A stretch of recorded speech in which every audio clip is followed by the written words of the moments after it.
I funded my sister's wedding, then discovered I wasn't even on the guest list. When I confronted her, she rolled her eyes and declared, "You at my wedding? You'd just embarrass me like always." So I contacted one vendor, then another. By dusk, the venue was vacant. The food never arrived, and guests were posting photos of an empty ballroom. I, 29M, never thought I'd be writing something like this, but here we are.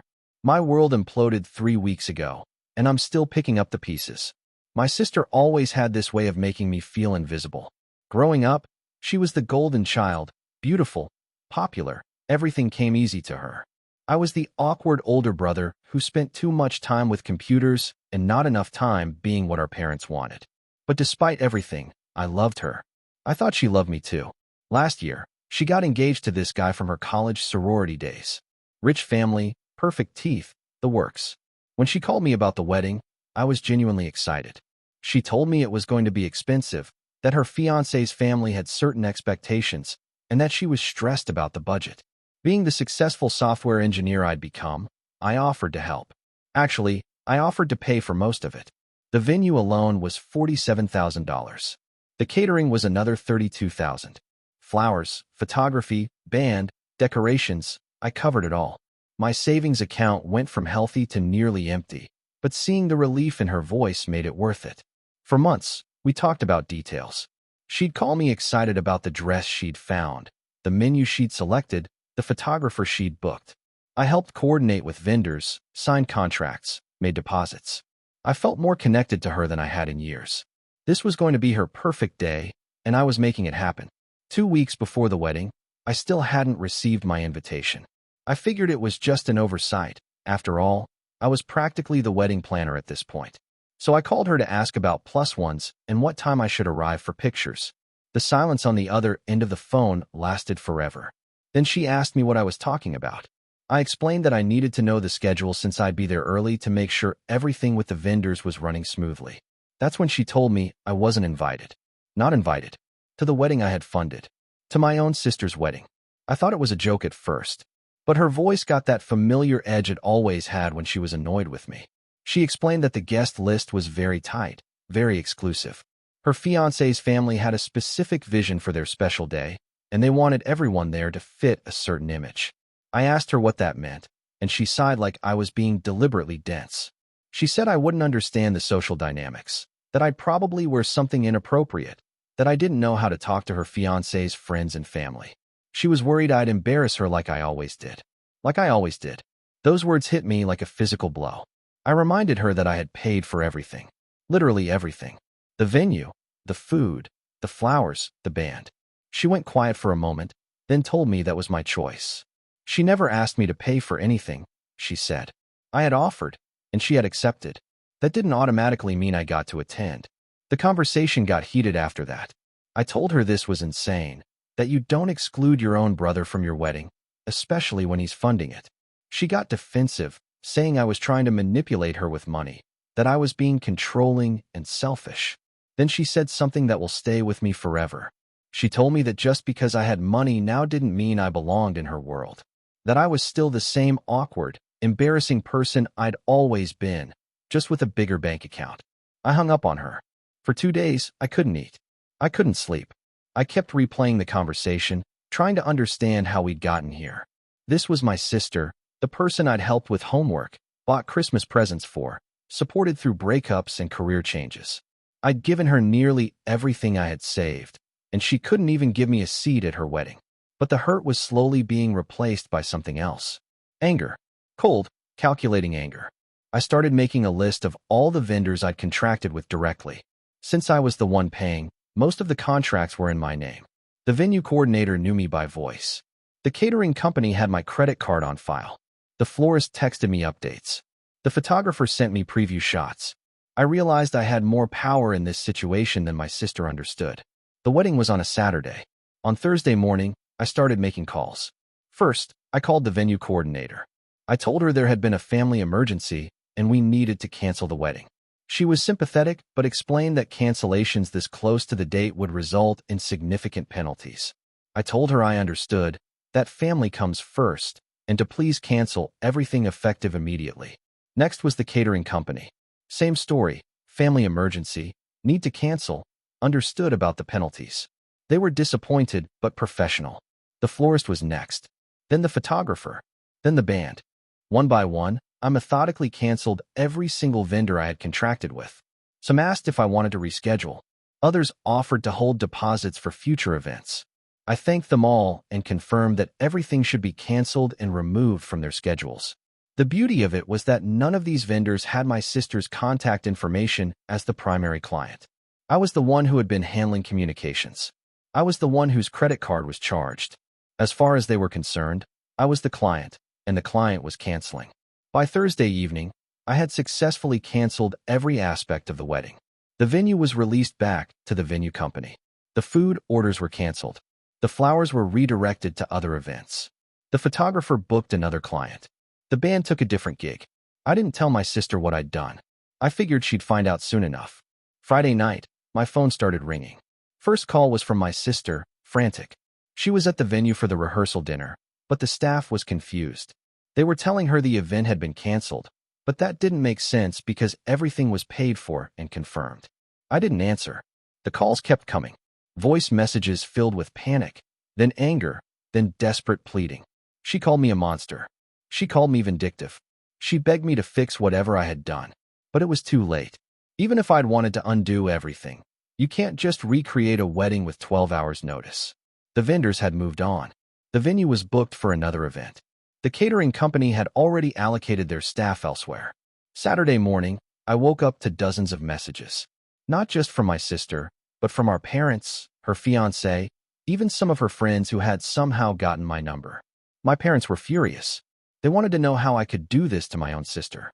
They said I was destroying her special day out of spite. My mother left a voice message crying, saying she didn't raise me to be cruel. But none of them acknowledged what she had done to me. None of them seemed to understand that she had excluded her own brother from her wedding after he paid for everything. Around noon, the photos started appearing on social media. Wedding guests arriving at an empty venue. Confused people and formal were standing around a locked ballroom. The hashtag for my sister's wedding became a collection of bewildered posts asking what happened. My sister's maid of honor posted a video of the empty reception hall with dramatic music, calling it the most tragic thing she'd ever witnessed. Several guests posted pictures of themselves in their expensive outfits with captions asking if anyone knew where the actual wedding was supposed to be. The fiancé's family was apparently not amused. According to one of the posts I saw, his mother was furious about the embarrassment to their family name. His father was reportedly threatening legal action, though I'm not sure what law they thought I had broken. By evening, my sister had given up trying to call me. Instead, she sent a long text message. She said I had ruined the most important day of her life, that I was petty and vindictive and she never wanted to see me again. She said our parents were ashamed of me and that I had destroyed our family. She also said she hoped I was happy with myself, that I had proven I was exactly the kind of person who didn't deserve to be at her wedding anyway. But then, at the very end of her message, she wrote something that surprised me. She said she was sorry for what she had said about me being embarrassing, and that maybe we could have worked something out if I had just talked to her instead of doing this. Too little, too late. Update 1. It's been a week since the wedding that wasn't. The fallout has been intense, and I'm honestly not sure how I feel about everything that's happened. My parents haven't spoken to me since Saturday. My mom sent one text saying she's disappointed beyond words and needs time to process what I've done. My dad hasn't reached out at all, which might be worse than anger.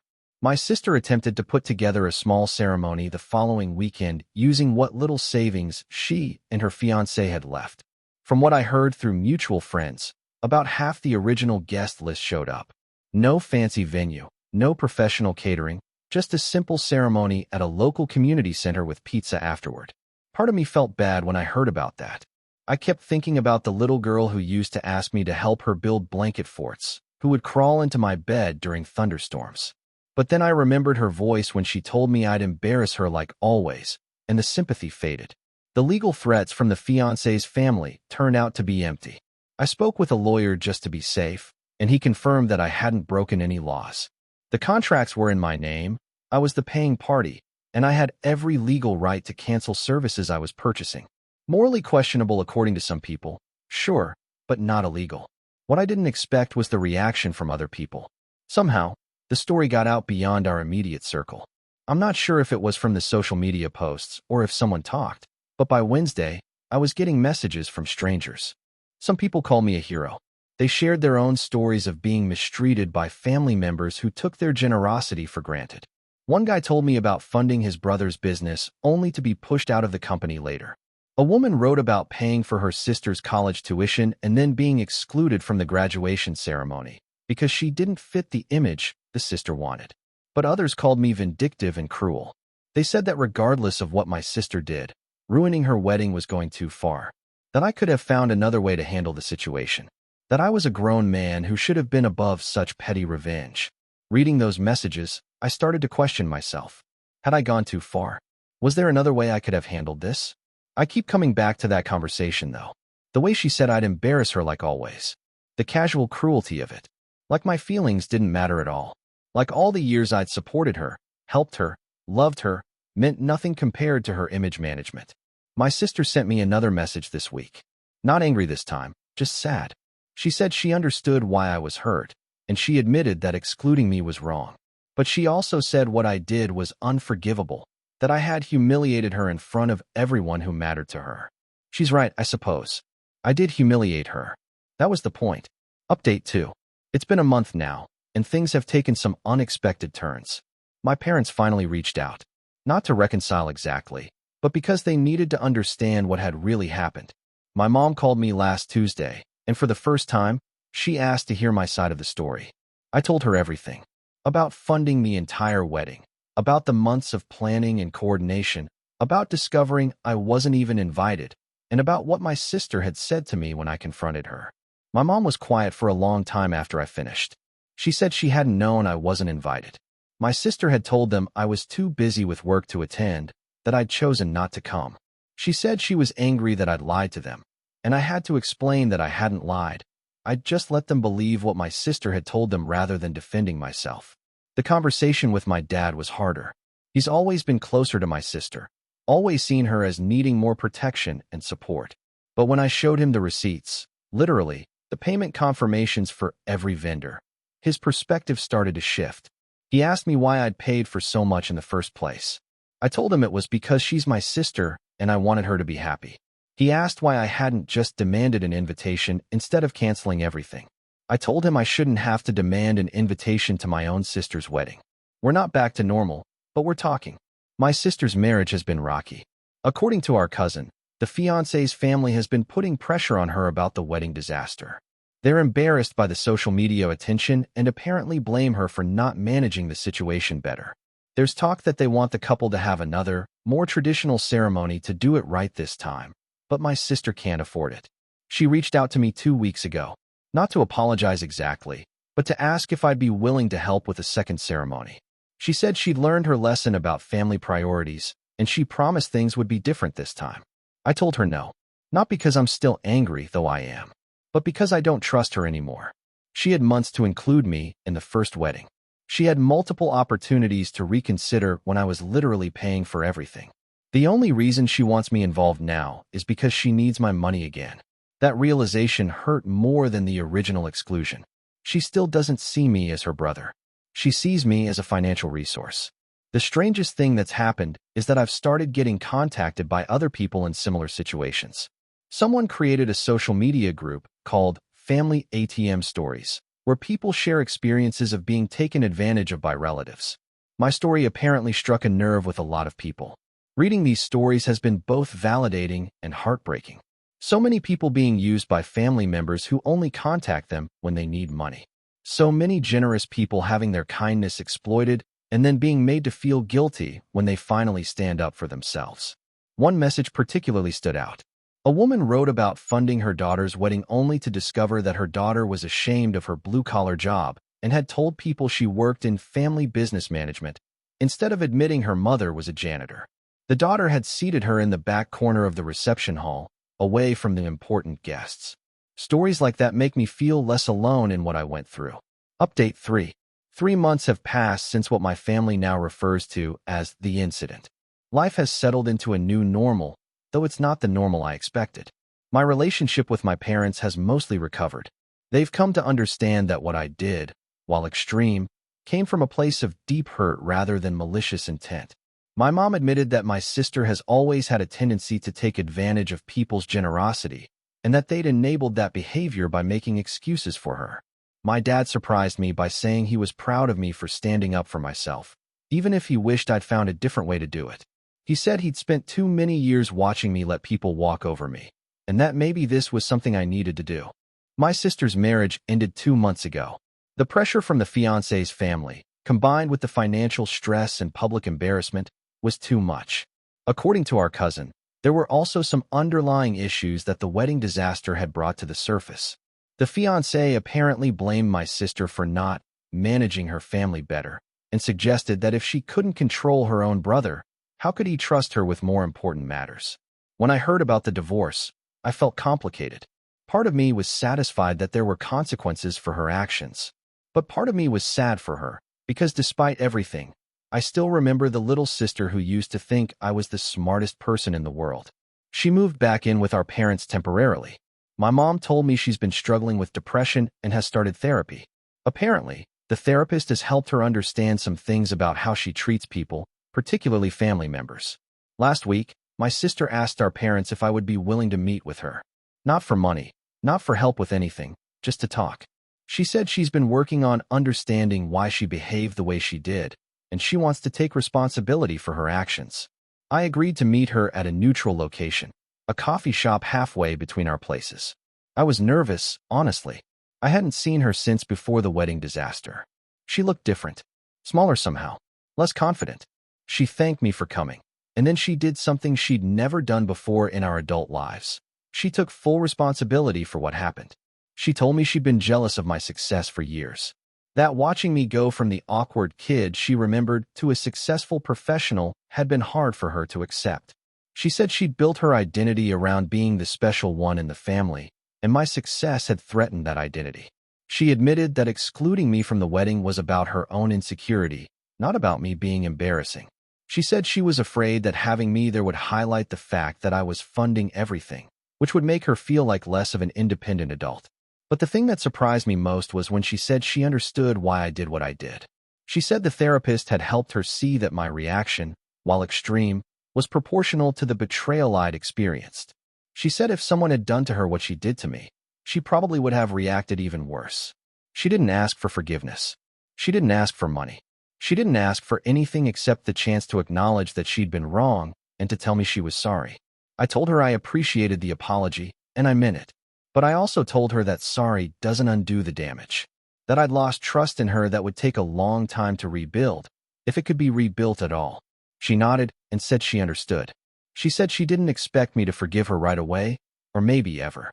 But she wanted me to know that she was working on becoming a better person, and part of that work involved acknowledging the people she'd hurt. We talked for about an hour. Not about the wedding, but about other things.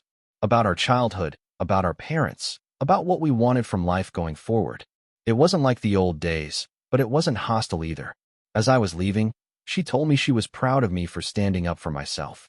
She said she'd never respected me more than when I refused to let her treat me badly, even though it cost her everything. I don't know what happens next with us. I don't know if we'll ever be close again, or if I'll ever be able to fully trust her. But for the first time since this whole mess started, I feel like I'm talking to my actual sister instead of someone who just happens to share my DNA. The money is gone, and I'm okay with that. I'm rebuilding my savings, and I've learned valuable lessons about setting boundaries with family. More importantly, I've learned that sometimes the most loving thing you can do for someone is to refuse to enable their bad behavior. People ask me if I regret what I did. The honest answer is complicated. I regret that it came to that. I regret that my sister felt she couldn't include her own brother in her wedding. I regret that our family went through such turmoil. But I don't regret standing up for myself. For the first time in my life, I set a boundary and enforced it, even when it was difficult and painful. Even when people called me cruel. Even when I wondered if I'd gone too far. Sometimes you have to be willing to lose everything to discover what you're actually worth. And what I learned is that I'm worth more than being someone's secret ATM. I'm worth more than being hidden away because I don't fit someone else's image. I'm worth more than being taken for granted by people who claim to love me. My sister's wedding venue may have been empty that day, but I've never felt more full.